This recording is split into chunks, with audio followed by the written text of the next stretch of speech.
So Dolapo is the next person going to speak. He's the founder of Estate Intel, and he's done quite a lot of work in terms of illuminating and sharing on research and what's happening in real estate development. So Dolapo, do you want to just introduce yourself and share a bit about what you're doing in terms of shaping communities?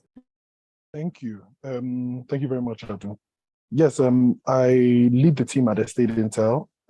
Estate Intel is essentially a data platform, a Pan-African data bank, and we track the real estate market in multiple communities in multiple African cities.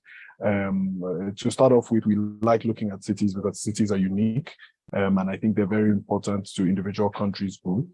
We've spent a lot of time tracking developments, looking at how they impact communities and themselves, but also helping developers figure out what the best thing to do with their land. Many times we find a lot of people who have ideas about what to execute, but that is really very disconnected when you compare, or it's at a disconnect when you think about what that community actually needs from an amenity or a real estate development standpoint. I think this report is obviously a very good initiative. There's a lot of rich culture that has been left behind in Lagos Island, and I think discussions like this and gatherings like this are very important to make sure that that culture is not lost, but also those communities can continue to grow in the future. But yeah, thank you very much for having me, Adu. But Dolapo, this neatly fits into you and what you're doing with Estate Intel, right? Because we have estates and there's a lot of real estate development going on. And this conversation can't talk about value, etc., because it's beyond our remit. But I just want to know that, what are your thoughts on how our estates really are collections of buildings as opposed to spaces for even the residents of the estates to meet, to get to know each other, to socialize, to have recreational activities and leisure activities? We're having a lot of high-rise flats. We have townhouses. We don't even have parklets. You have estates that are not planned. They don't even have walkways for pedestrians. So how do we change this narrative? And how can we bring developers to work with local communities to better design these estates so that the value, right? And I guess that's what Chuka was talking about when he brought in Ikoyi versus Ilopedu juxtaposition. How do we look at value, value and valuation, and what can we do about that? Thank you so much, sir. And okay, awesome. Thank you so much. I mean, I think to start off with, we are not property developers. We are researchers.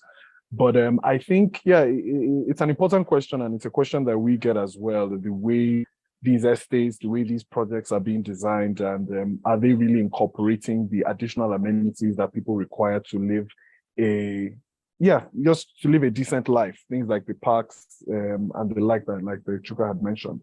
I think the first thing that we need to look at is actually the regulators and the alignment from there.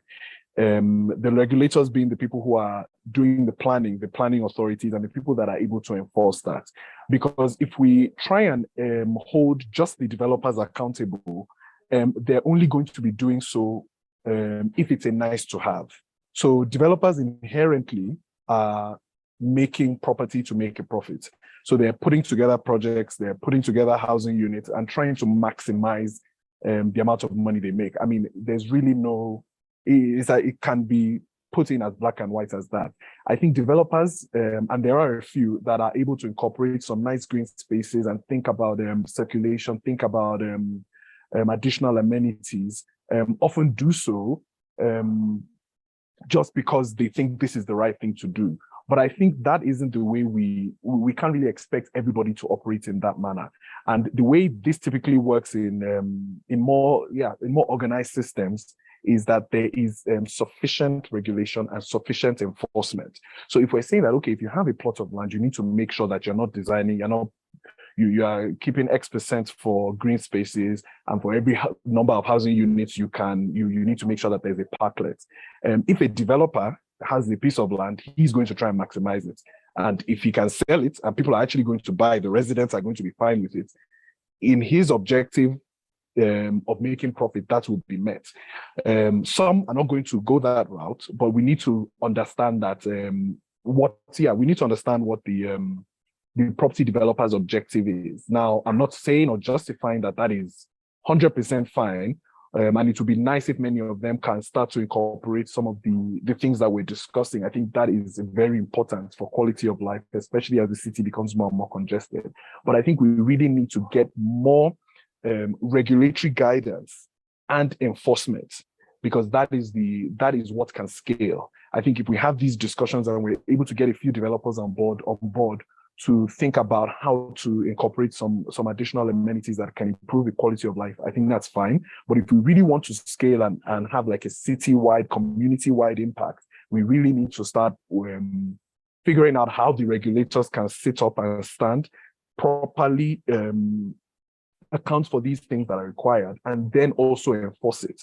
Not enforcing it with a brown envelope on the side so that, okay, yeah, well, you don't have to put park here, you just pay me and I'll make the planning people go away so you can put more housing units and make more money. We need to make sure that they're enforced, because that's really the only way that it can scale. We can't really depend on the moral compass or the expectation that developers would also just want to do the right thing. Because as I mentioned, what they are after in developing a property is to make as much money as possible. And if they're able to make the money and sell the properties without doing some of the additional things, then most of them might end up going that route. So I think what we really need to do is focus on the regulators and the enforcement, and then we'll be able to see the change that can really scale. I think that is probably the really important thing. Thank you, Dolapo, for this. And just to say, I would say, because I'm the moderator, I think that organizations, like all our organizations, including Estate Intel, perhaps we also have a responsibility to start to identify these are the things that are needed when you're thinking about an estate. This is what you also need to do. Yes, because I feel like even the architects, the real estate, it's almost that sense of how are they going to know, who's going to tell them. And we all to be part of that conversation. You know, I got some interesting feedback from some people, some attendees while we were engaging in this event, organizing this event, and they were like, okay, you know what, we live in Osaka, Lekki, we have some of this, we live in Elf Estate, we have some of these provisions. And so it's nice that some of it exists. So it's not like it doesn't exist at all. But what you have is that it has to not just be at the discretion of the person, it has to almost be normal, right? Just like a house has windows, you know, we should also have estates that have spaces for residents to connect with, because that's also how they can have strong forces, like Alhaji Muse was saying. Thanks, Dolapo. We'll just quickly go to some questions in the chat box, and I'll pass this on to our panelists because we are still on time, but I think it's important that we allow other questions to be put forward before we conclude and go to the next steps, and Olamide gives us our closing remarks. So some of the questions that we have are looking at what plans do we have to rejuvenate the activities and community engagements, and how do we also have engagement activities, because a while back carnivals were banned because miscreants took advantage, but in 2020 the Abu Residents Association was able to organize a carnival, but it was called an open house event, so the name was changed, and they did quiz competition, and they also did different things. So the question, and I guess this is to Ms. Silva, is to say, how do we formalize and organize more events for people in our communities? And what I'll do, I'll just go through the questions and then just appoint the different panelists that will respond, and then we'll just respond to this in 1 or 2 minutes so that we can close before 12 o'clock, which is the stated time. So that's question 1, Matt, to you. How do we formalize and organize more some of what you are doing and also engage communities? The second question is, how are corporate entities being courted to actively participate in all of these infrastructure developments? And I think this goes to Alhaji Muse, because you spoke about, you know, Victoria Island and residents, and so you can respond to that. And I guess Dolapo as well, you can also respond a bit to that, to talk about what's happening with Estate Intel and some of what you're also doing in terms of real estate advocacy for the developers, because I know that that's your developers and private investors. Solomon has a question of brown envelope disease. I think that is beyond the remit of this panel. I don't know that we can address that. Shemu has a question on, I want to create a public space that fosters recreation, but I don't live on the island. What should I consider in designing, and what are the regulations to note? I think Chuka can respond to that. And then I can also respond to that, because this isn't really about everyone living on the island. That's not the case. This is just a pilot so that we can learn and replicate. So just to repeat, Ms. Silva, you'll answer the first question on formalizing and organizing so we can do more things in community. Dolapo, please, Alhaji Muse, you will answer in terms of getting corporate entities, some of what has worked. Dolapo, you will share with us what you're doing as estate intel. And then Chuka, you can advise on some of these things to consider in other spaces beyond the island. And then Mr. Lawson, I'll come back to you if we do get any other question. So thank you. Please, 1 minute each, if possible. Thank you. And Dolapo, could you just share a bit of some of what you're doing in terms of engaging with real estate developers as well?